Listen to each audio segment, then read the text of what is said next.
چطورید بچه‌ها؟ به کانال خودتون خوش اومدید. برگشتیم با بررسی میکستیپ پلوتو از فیوچر. لایک و سابسکرایب و کامنت یادتون نره. بدون معطلی بریم سراغ این ویدیو. تولدم نمی‌کنم شمع رو فوت می‌کنم ایزا رو دود شده کیفمو کوک سک میرم بالا گرم بشه سرمایتون. بعد از یه ماه دوری برگشتیم. تو خونه یکم تعمیرات داشتیم که نمی‌شد هیچ جوره ویدیو بگیریم.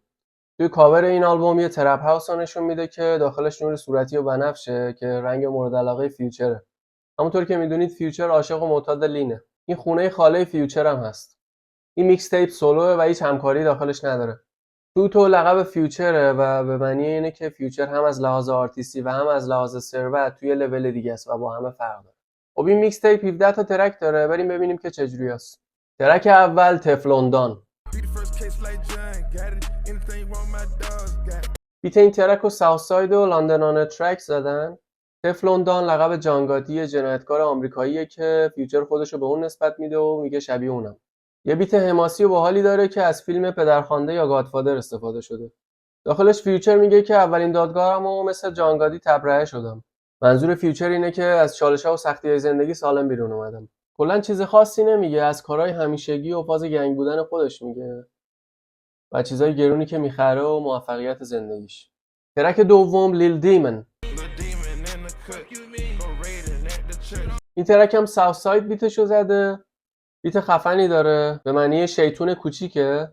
فیوچر توش میگه من ترپر خفنم، مواد میفروشم و اینا، زیاد پول در میارم، زیاد پول خرج میکنم و من و تیمم مافیا شدیم تو رپ. کلا صحبت‌های رپرها توی ترپ همینه، چیز خاصی نمیگه، فقط جزئیاتش بیشتره دیگه. ترک سوم اسکی. بیت این ترک هم ساوثساید زده. فیوچر تو این ترک دوباره از سبک زندگی مجلل خودش میگه.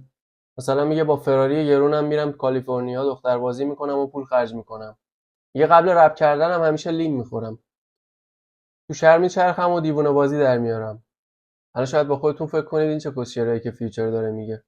ولی تو این لول شهرت و ثروت فیوچر شما اگه خودتون رو بذارید جاش کسخل میشید، اصلا رد میدید. تصور کنید چندین تا ماشین میلیون دلاری داشته باشید، خونه‌های آنچنانی، ساعت، همه چی. پول و ثروت که داشته باشی خیلی از کارات میشه تو زندگی. ولی اگه در کنارش شهرت هم داشته باشی، دیگه همه چی داری و هر چی تو زندگی بخوای واسط فراهمه. یه جورایی زندگیت رویایی میشه. منظور کلی فیوچر از اسکی هم تو این ترک اینه که تو لحظه دارم زندگی میکنم و حال میکنم. انگار دارم اسکی میکنم و میرم لول بعد. دیگه زندگی واسم مثل اسکی کردن راحته. ترک بعدی Ready to Cook Up. این ترک هم به معنی آماده پختنم که منظورش ترک و موزیکه. بیتشو ویزی زده. این ترک 2 تا ورس داره. تو کل این میکستیپ فیوچر داره از ترپستار و گوت بودن خودش میگه. میگه انقدر پول دارم که اگر روز رویس هم از وسط نصف کنن بازم پولدارتر میشم. پشما ماجی چه چیزایی میگه. مثل ترک های قبلیش میگه جواهرات و الماس گرون قیمت دارم. میگه هر روز لیم میخورم. پول کثیف در میارم و با لباسشویی تمیزش میکنم. این ترک هم وایب خفنی داشت. ترک بعدی پلوتوسکی. این ترک هم یه اصطلاح ترکیبی از 2 تا کلمه پلوتو و اسکیه که بیتشو ساوثساید و ویزی زدن.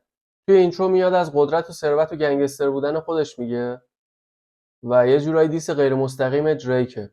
میگه نمیتونم با آدم دورو و دروغگو بگردم و رفیق باشم. میگه اون میخواد شبیه ما باشه، مثل ما حرف بزنه و مثل ما زندگی کنه، ولی ما گنگستر واقعی. اینجا یه اشاره غیر مستقیم هم میکنه که خودش آمریکاییه و دریک کانادایی. تو این ترک فیوچر رولین خارمادره، اگه صداشو دقت کنید میفهمید. خیلی لشه. اینا دیگه یه جوری مصرف میکنن در حد اووردوز. نکنید تو رو خدا. دوباره به دریک میگه اون عوضی نمیدونه معنی شفافیت و رو راست بودن چیه. از تاثیرات بد مواد روی زندگی شخصیش میگه و یه جورایی خودش رو معتاد مواد میدونه. نمیتونه از مواد جدا شه. توی کاراسش هم فیوچر مثل کرالالا رپ میکنه و اگه دقت کنید یه جورایی اینجوری میخونه. تا در این حد لش فیوچر رو ندیده بودم. متن کاراسو نداشته باشی فکر میکنی یه رپر لال داره این ترک رو میخونه. ترک بعدی تو فست.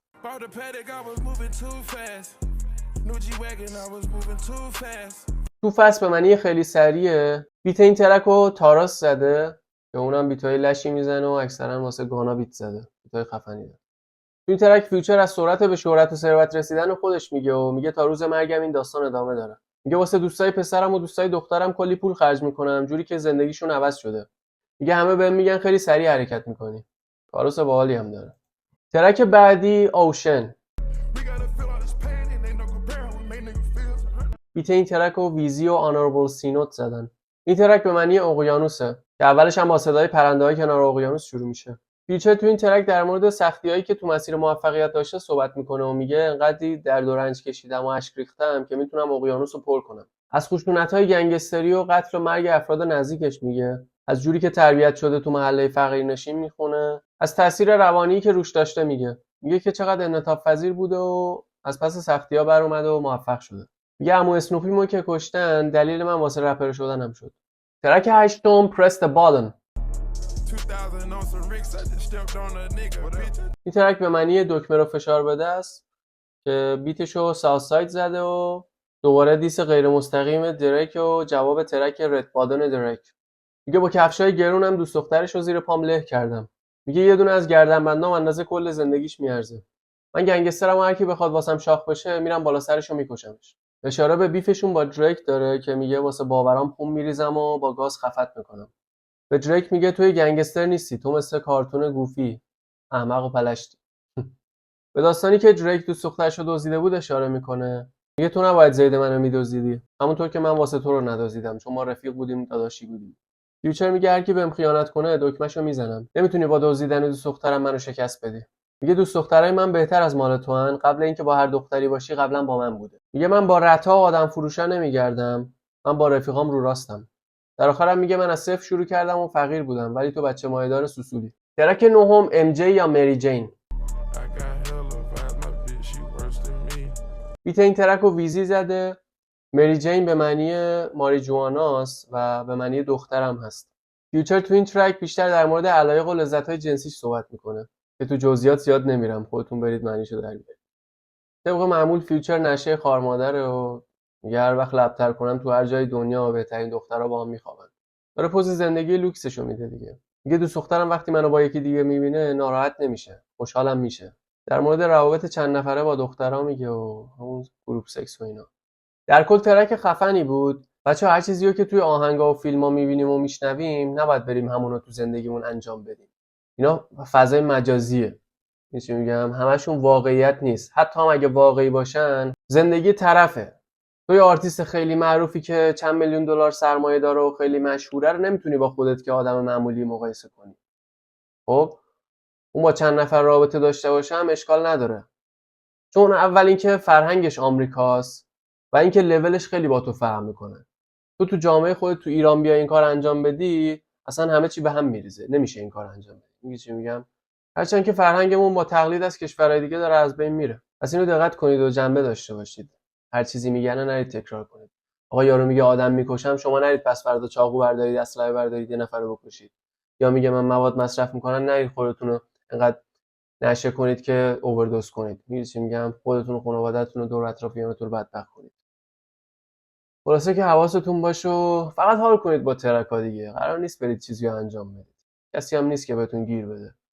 الکی خودتون رو بدبخت نکنید.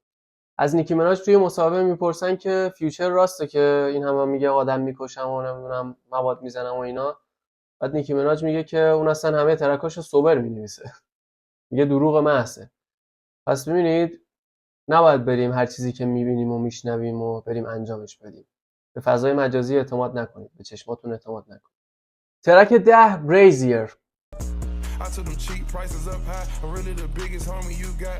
این ترک هم بیت گنگ و خفنی داره که بیتشو ساوت ساید زده. برایزیر هم معنی کریزی و وایلده، به معنی وحشی و دیوونه، که فیوچر میگه من باید رد بدم و وحشی تر بشم. من خودم تو نگاه اول فکر کردم اسم ترک برازرزه. انقدر که ذهن‌ها رو خراب کردن دوتا زد وسط یه چیزی می‌بینی فکر می‌کنی.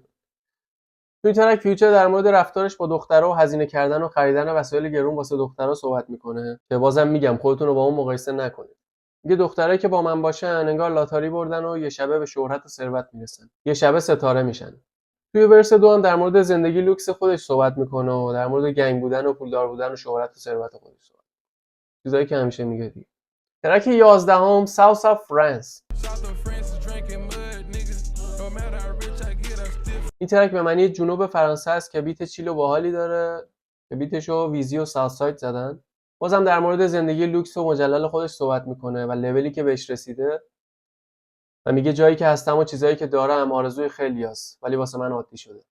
میگه هر جای دنیام باشم بازم مواد مصرف میکنم و تفریح میکنم. میگه ماشین رولز رویس دارم و سقفش پر ستاره است. میگه مهم نیست هر چقدر برم بالاتر و پولدارتر بشم بازم خاکی و خیابونی میمونم. این حرفش خدای قشنگه. اینو برید انجام بدید عوض اون کارهای اشتباهش. ترک 12 سرفینگ سونامی که به معنی موج سواری کردن روی سونامیه و بیتشو ویزی زده. منظور فیوچر از این ترک اینه که انقدر پول دارم رو مشکلات موج سواری میکنم. توپ تکونم نمیده. از سطح بالای زندگیش میخونه، از تفریحاتش رو قایق تفریحی میگه، از دختر و مواد و پول میخونه دوباره. جزئیات زندگیشو میگه دیگه. میگه چند خط از زندگیمو با جزئیات براتون تعریف کردم. ای کاش میتونستید جای من باشید. میگه انقدر پول دارم که هیچ سختی نمیتونه بهم آسیب بزنه. میگه حرفام پولسازه، من یه نگاه میلیاردرم. یه نصیحت خوبم میکنه که میگه وقتی مشهور شدی همیشه رفیقاتو با خودت ببر چون هیچ جا هم نیست. بالاخره تو اون لول دشمن و بدخواه زیاد دارن. ترک 13 made my whole faint. این ترک هم بیتشو ویزی و ساوثساید زدن. در کل فیوچر تو این ترک میگه که یه کار میکنم دوست دخترام بهم احترام بذارن و برام قش کنن مثل رئیس و شاه. میگه مثل پادشاه به دختره میگم بندی کفشامو ببنده و عکسشو پست میکنم تا کل دنیا بدونه شاه کیه. میگه هیچ کس اندازه ما واقعی نیست، پولدار نیست، گنگ نیست. میگه بهترین زندگی رو دارم و رو ابرام. ترک 14 told my بیتشو ویزی زده و به معنی گفتم به هست. این ترک هم بیت خوبی داره، در مورد دراگ میگه، در مورد روابطش با دخترها میگه. میگه به مادرای بچه‌م پول میدم تا وقتی منو با دخترای دیگه میبینن کاری باهم نداشته باشن. میگه گنگسترم و لولم بالاست. یه جمله باحالم میگه اینقدر بالام و نشه که از عیسی مسیح هم بالاترم. ترک 15 اوف به معنی سوگند و قسمه که بیتشو تاراس زده. میگه داداشام دیوونن و آمادن تا دخلتو بیارن و بکشنت. میگه بهترین و خوشگلترین دخترا رو هم بعد از کار از خونه میندازمشون بیرون. میگه هیچ وقت بدون تفنگ جایی نمیرم، همیشه اسلحه باهامه. میگه آدم ناجور و خطرناکیم. کلا از زندگی گنگستری و رئیس بودن خودش میگه. آخرش هم به گاناتی که میندازه و میگه اگه آدم فروش نیستی چرا با داداشات تو زندان نیستی. تو گروهای گنگستری یه گنگستر قسم میخوره که تا ابد قانون شکن باشه و با رفیقاش تا پای مرگ بمونه و به اونا خیانت نکنه. ترک 16 Lost My Dog بیتش رو ATL جیکوب زده و این ترک به معنی داداشم از دست دادمه. تو این ترک فیوچر در مورد اووردوز مردم و رفیقاش با مصرف فنتانیل و لین و بقیه مواد مخدرها میگه و میگه که خیلی از رفیقاشو بر اثر اووردوز روی این مواد از دست داده. میتونه در مورد ریچومیکو هم باشه که به تازگی اووردوز کرده. فیوچر در مورد خشونت‌های گنگستری و قتل‌های بیمورد هم صحبت میکنه. ترک 17 ASA Gang که بیت این ترک هم ویزی زده. ASA Gang یعنی ای بگو گنگ. تو این ترک دوباره از ثروت و شهرت خودش میگه 15 تا انگشتر دستمه ولی ازدواج نکردم. میگه جنده ها رو میخرم. از زندگی گنگستریش میخونه، از صفر شروع کردنش و خود ساخته بودنش میگه. دوباره در مورد مواد میخونه، میگه هیچ وقت به داداشام خیانت نمیکنم، یه استاد بازی شدم. در مورد محله و گروه گنگستریش میخونه، میگه هر وقت بخوام میتونم فلو استایلمو تغییر بدم و بازم موفق باشم. در آخرم میگه هم تو گنگستری اولم و هم تو رپ. خب بچه‌ها اینم از ویدیو امروز. امیدوارم که لذت برده باشید. اگر ایده و نظری دارید حتما تو کامنت ها واسم بنویسید. لایک و سابسکرایب یادتون نره. تا ویدیوهای بعدی، بدرود.